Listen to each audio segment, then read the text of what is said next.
Assalamualaikum warahmatullahi wabarakatuh. Baik, perkenalkan, saya Yaya Masulia. Saya adalah calon guru penggerak angkatan 9 dari SMA Negeri 21 Kabupaten Tangerang. Pada hari ini, hari Jumat tanggal 8 Maret 2024, saya akan melaksanakan praktik percakapan pasca observasi yang ditemani oleh rekan saya, ada Bu Siti Umroh. Kemudian di sini juga ada pengajar praktik saya di angkatan 9, ada Pak Eka Adi Putra. Bagaimana Pak Bu Umroh dan Pak Eka kabarnya hari ini? Baik, sehat. Alhamdulillah ya. Baik, langsung saja untuk percakapan pasca observasi. Pada percakapan pasca observasi ini saya akan memberikan beberapa pertanyaan kepada Bu Umroh terkait jalannya observasi kelas yang telah kita lakukan pada beberapa waktu yang lalu ya Bu Umroh ya. Bertujuan untuk mengevaluasi sejauh mana proses pembelajaran yang telah Bu Umroh lakukan. Baik, yang pertama, Bu Umroh, bagaimana perasaan Bu Umroh terkait dengan jalannya kegiatan observasi kelas yang telah dilaksanakan kita beberapa waktu yang lalu? Oke, kalau perasaannya ya sangat bahagia gitu.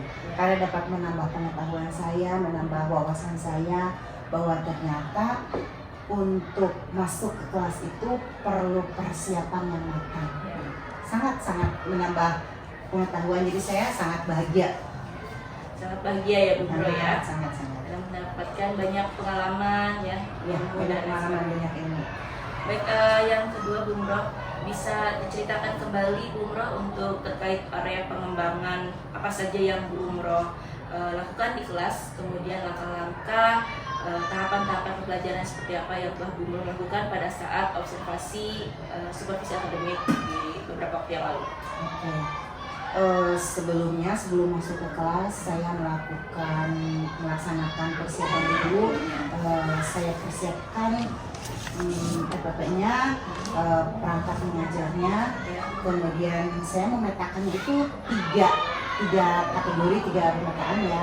Ada keterampilan, ada pengetahuan, dan ada sikap atau apati. Kalau untuk pengetahuan, saya ke anak itu penilaian pengetahuan tentang kemampuan mereka dalam menganalisis struktur teks negosiasi. Kebetulan saya materinya tentang struktur teks negosiasi. Kemudian kalau dari keterampilan yang saya nilai itu kemampuan mereka dalam menyampaikan hasil diskusi, menyampaikannya di depan teman-temannya.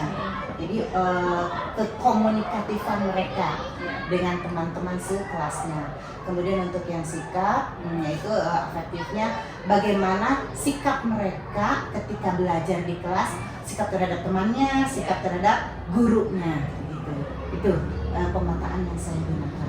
Ya, Bu Umroh, tadi Bu Umroh sudah menceritakan ya untuk area pengembangan proses pembelajaran yang Bu Umroh lakukan. Ada 3 ya, ada pengetahuan, ada keterampilan, dan ada sikap. Kemudian juga tadi Bu Umroh menyampaikan sebelum melakukan pembelajaran, Bu Umroh terlebih dahulu membuat perangkat pembelajaran ya, seperti itu. Kemudian bagaimana langkah-langkah yang Bu Umroh lakukan dalam proses pembelajaran? Saya kan materinya teks negosiasi. Saya berikan teksnya dalam bentuk lembaran kertas per kelompok. Kemudian anak menganalisis struktur teks negosiasi tersebut dari kebahasaannya dan sebagainya. Kemudian mereka setelah selesai menganalisis itu mereka sampaikan di depan kelas untuk mempresentasikan hasil dari diskusi yang sudah mereka lakukan. Itu langkah-langkahnya. Itu langkah-langkahnya. Pertama, Bu Umroh memberikan contoh Teks negosiasinya ya. Teks negosiasi, kemudian meminta siswa untuk mengidentifikasi struktur serta kebahasaan, menganalisis struktur serta kebahasaan pada teks negosiasi. Itu untuk pengetahuannya ya Bu Umroh ya. Dan untuk praktiknya, Bu Umroh menilai dari aspek presentasi yang dilakukan oleh siswa di depan kelas ya. Kemudian untuk sikapnya tadi Bu Umroh menyampaikan tentang tingkah laku siswa di dalam kelas. Seperti itu ya. Tingkah laku bagaimana kepada teman dan bagaimana memperlakukan ke guru. Kemudian Bu Umroh, sejauh mana sih area pengembangan yang telah Bu Umroh sampaikan tadi? Apakah sudah berhasil atau belum? kalau dikata berhasil ya berhasil, dikata berhasil tidak berhasil juga ya ada tidak berhasilnya. Kendalanya itu saya belum memetakan perilaku atau kecenderungan anak dalam belajar di dalam kelas itu. Oke, berarti ada sebuah kendala ya? Iya, ada kendala. Nah, kira-kira kendalanya apa tuh Bu, kekurangan yang terjadi di dalam kelas? Bukan hanya saya mungkin ya Bu ya dalam untuk kendala ini, mungkin teman-teman yang lain juga mengalami kendala seperti ini. Di antaranya nih ya, saya perhatikan itu ada anak yang kurang fokus dalam belajarnya. Jadi mereka ya warawiri sendiri, sibuk dengan dirinya sendiri. Kemudian kan saya menggunakan metodenya diskusi kelompok. Nah, ketika diskusi kelompok tuh ada yang benar-benar berdiskusi dengan teman-temannya, tapi ada juga yang lebih mengandalkan temannya lah, sudah ada si ini yang berdiskusi. Jadi dia tuh tidak ikut nimbrung berdiskusi, jadi mengandalkan kawan-kawannya. Seperti itu ya Bu Nurul ya. Jadi ada kendala yaitu ketika diskusi, ada beberapa siswa yang belum aktif ya. Iya, ada. Karena mungkin masih mengandalkan temannya yang lain sehingga dia tidak ikut serta dalam diskusi. Seperti itu ya Bu Nurul ya. Kira-kira kenapa sih hal tersebut terjadi? Kenapa kendala itu bisa terjadi? Kenapa ada siswa yang masih belum aktif atau masih mengandalkan temannya ketika berdiskusi? Oke. Ini kesalahan saya juga sih mungkin ya dari awalnya.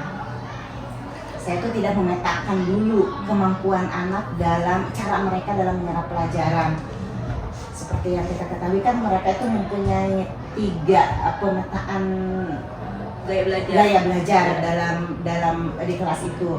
Ada yang mereka dengan visual, dengan bisa melotot, melihat langsung ke guru, memperhatikan guru. Ada yang dengan auditif, dengan suara, dengan mendengar. Ada juga yang ada dengan kinestetik, mereka tuh bergerak gitu, muter-muter aja kemana-mana di kelas gitu. Itu yang belum saya analisis, belum saya petakan kepada anak-anak. Berarti seperti itu ya Bu Nurul ya. Jadi alasannya kenapa bisa terjadi suatu kendala ya karena Bu Nurul sendiri menyadari bahwa Bu Nurul belum memetakan gaya belajar siswa ya sesuai dengan gaya belajarnya.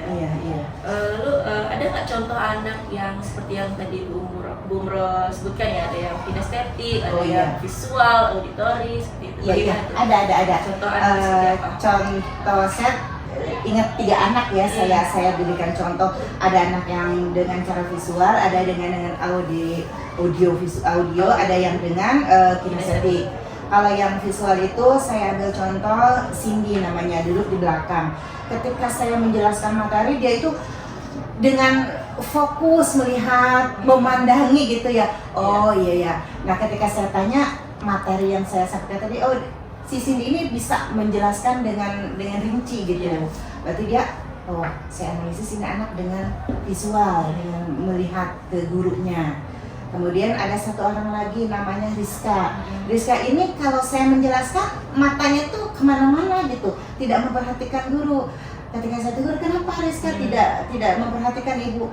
Saya perhatikan kok Bu, saya mendengarkan apa yang ibu sampaikan. Coba kalau kamu mendengarkan apa yang ibu sampaikan, jelaskan, ulangi penjelasan ibu tadi. Dan itu dengan sangat gamblangnya menjelaskan kembali. Oh ternyata nih anak dengan suara, dengan auditif, bukan dengan visual.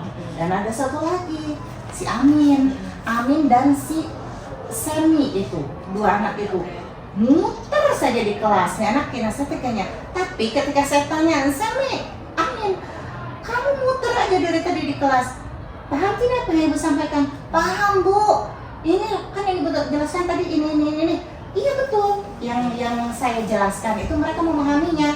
Dan ternyata dengan mereka muter di kelas kemana-mana, tapi kuping mata mereka tuh tetap berjalan gitu. Baik, Bu Umroh tadi ya sudah disampaikan oleh Bu Umroh bahwa dalam setiap kelas itu ada memiliki berbagai macam gaya belajar ya bagi siswa. Baik Bu Umroh, kira-kira kapan Bu Umroh akan melakukan perubahan sesuai dengan rencana yang tadi Bu Umroh sampaikan ya? Iya, sekarang kan sudah mau SP anak-anaknya hari terakhir, kemudian mau pembagian rapor juga nanti siang. Ya paling minggu depan saya akan melaksanakan kegiatan selanjutnya yang dengan menggunakan pemetaan tersebut. Saya akan mencoba minggu depan, kalau tidak ada halangan hari Jumat. Ya, nanti Bu Umroh akan mulai perubahan ini di minggu depan ya. Di minggu depan. Ketika sudah pelaksanaan USP ini Iya, dan iya. bagian rapor Iya, TPS ya. iya, iya. Oke, pertanyaan berikutnya, bisakah Bu Umroh menyimpulkan dari kegiatan observasi akademik yang telah kita lalui bersama nih, mulai dari pra, kemudian proses observasi sampai hari ini, percakapan pasca observasi seperti apa Bu? Kalau ditanya perasaan atau simpulan lah tentang prosesnya dari awal sampai akhir, tentunya saya merasa sangat senang. Karena apa? Karena saya banyak mendapatkan manfaat, mendapatkan ilmu yang baru. Dari tadinya saya kadang-kadang kalau masuk ke kelas ya asal masuk saja gitu, misalkan ya materi, ya menyampaikan materi seperti biasa saja. Tapi ternyata ketika saya selesai mengadakan pertemuan observasi begini, saya jadi tahu ternyata banyak sekali kesalahan atau kekurangan saya selama ini, dan saya akan memperbaikinya nanti di pertemuan-pertemuan mendatang dengan anak-anak di kelas. Itu intinya saya sangat senang karena mendapatkan banyak ilmu dari kegiatan pertemuan observasi kita. Terima kasih ya Bu ya. Ya, sama-sama Bu Umroh. Jadi kesimpulannya Bu Umroh cukup senang ya. Sangat senang karena mendapatkan banyak ilmu, banyak manfaatnya di dalam Betul. kegiatan observasi. Betul. Dari yang tadinya tidak tahu, jadi paham. Ya. Kemudian kira-kira kapan kita bisa bertemu lagi Bu Umroh untuk melakukan percakapan setelah Bu Umroh melakukan perubahan yang Bu Umroh rencanakan seperti tadi? Kan saya rencananya akan melakukan perubahan, masuk ke kelas dengan berbagai pemetaan itu. Saya akan mencoba melakukan hal tersebut minggu depan. Jadi kemungkinan ya kita minggu depannya lagi saja ya untuk melakukan percakapan seperti ini lagi, supaya nanti kan setelah saya mengadakan kegiatan KBM di kelas dulu, baru nanti kita bicara lagi. Ya, berarti Bu Umroh akan melakukan perubahan kan tadi minggu depan ya. Iya. Berarti minggu depannya lagi kita akan bertemu lagi untuk mengevaluasi atau membahas kembali tentang perubahan yang Bu Umroh lakukan. Iya. Baik, Bu Umroh, mungkin cukup sekian untuk pertemuan kita hari ini ya. Untuk percakapan pasca observasi, semoga bermanfaat bagi Bu Umroh, bagi saya juga khususnya. Terima kasih Bu Umroh. Sama-sama. Sekian dari saya. Untuk berikutnya saya akan kembalikan kepada pengajar praktik saya, yaitu Pak Eka Adi Putra. Kepada Pak Eka dipersilakan. Iya, oke, terima kasih Bu Yaya, luar biasa tadi sudah memaparkan, sudah menjadi coach ya yang baik untuk Bu Umroh dalam hal ini sebagai coachnya. Bu Umroh juga makasih banyak atas waktunya. Mungkin Ibu ada keperluan yang sifatnya tadi bisa Ibu tinggalkan dulu untuk menjadi teman yang baik untuk Bu Yaya. Oke, jadi sedikit mungkin saya perlu menyampaikan apa yang menjadi catatan dari saya, terutama saya mengamati dari alurnya, yaitu coaching ini kan alurnya tirta ya Bu Yaya, jadi alur tirta otomatis di awal itu dimunculkan yang namanya tujuan, begitu ya.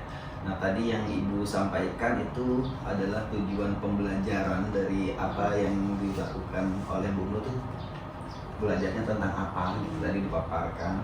Mungkin nanti bisa lebih dipertebal lagi atau diperjelas lagi bahwa Bu Umroh percakapan kita ini kita mau bahas apa nih, seperti itu. Jadi itu mungkin nanti lebih digamblangkan lagi, walaupun sudah tersirat tujuan itu, tapi bisa ditanyakan lagi sehingga di alur tirta ini tujuan dari coaching saat ini itu bisa muncul targetnya Bu. Jadi target yang mau diobrolinnya itu apa, seperti itu.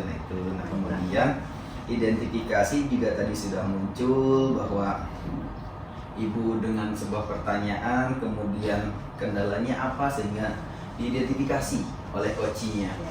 Saya menemukan si A, si B, kemudian A, B, C, D. Nah itu namanya mengidentifikasi dari permasalahan yang dihadapi oleh coachingnya. Nah kemudian setelah diidentifikasi tentunya coaching tadi juga Ibu sudah melakukan kira-kira apa ya solusinya. Nah itu juga Ibu kita kembali ke tujuan dari coaching. Coach itu bukan sebagai sumber ilmu, sumber solusi, bukan, tetapi hanya membantu coachingnya menemukan solusinya sendiri, seperti itu. Jadi tadi juga sudah dipancing dengan kendalanya apa, disampaikan, dan akhirnya kenapa itu kok bisa terjadi, dan akhirnya sadar sendiri, oh iya, karena saya belum memetakan gitu ya, Bu Umroh ya. Tadi Bu Umroh jadi ingat kan, setelah ditanya oleh dia ya, jadi ingat, oh iya saya belum memetakan dan seterusnya. Nah, setelah Ibu sadar atas apa yang mungkin kelewat kemarin, kemudian kan juga rencana aksi, masuk ke rencana aksinya. Lalu kalau begitu, apa yang akan Ibu lakukan untuk menyelesaikan kendala tadi? Nah, kemudian Ibu akan memetakan rencana aksi, bahkan juga tadi sudah jelas sekali kalau di sini tadi minggu depan di hari Jumat gitu kan, di catatan saya ini tadi tercatat.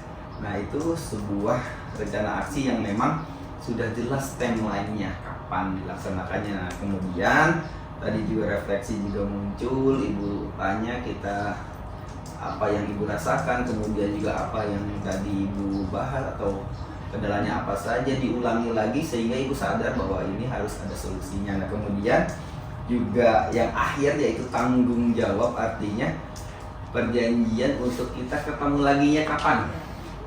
Nah, saat itu Ibu sudah sampaikan bahwa kapan nih setelah Ibu nanti memetakan di hari Jumat. Nah, Ibu juga tadi menjawab 2 mingguan lagi lah Pak, Bu gitu ya, setelah tanggal dipetakan itu mungkin akan bertemu, dan nanti Ibu akan melihat apa perubahannya yang ada. Overall semuanya oke, good, luar biasa. Bahasanya pun walaupun agak sedikit tegang ya, biasa, faktor kendala kecil itu biasa, hal-hal yang mungkin terjadi dalam sebuah proses itu biasa, tapi overall semuanya sudah oke. Makasih, mungkin itu ya Bu Yaya yang saya bisa berikan masukan sebagai catatan observer dalam hal ini untuk perbaikan untuk kita semua sepertinya. Ya itu. Ya, terima kasih Pak Eka atas masukan, saran untuk saya sebagai coach maupun coach ya. Terima kasih. Sekian dari percakapan kami pada hari ini, percakapan pasca observasi. Wassalamualaikum warahmatullahi wabarakatuh.